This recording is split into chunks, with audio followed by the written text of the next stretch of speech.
Korea থানার আওতাধীন দুলাজারা union পরিষদের সামনে চট্টগ্রাম মহাসড়কে সিএনজি ও চাঁদের গাড়ি মুখোমুখি সংঘর্ষ হয়।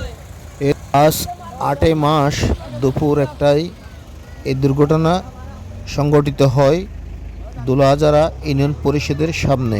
ওই সময় সিএনজি থাকা দুইজন যাত্রী হালকা চোট লাগলেও বড় ধরনের দুর্ঘটনার থেকে বেঁচে ফিরলেন সিএনজি চালক সহ দুইজন সিএনজির যাত্রী। কক্সবাজার থেকে ছেড়ে আসা সিএনজি ভুলবশত পূর্ব পাশের লাইনচ্যুত হয়ে কোরিয়ার থেকে ছেড়ে আসা চাঁদের গাড়ির মুখোমুখি সংঘর্ষে কবলে পড়েন।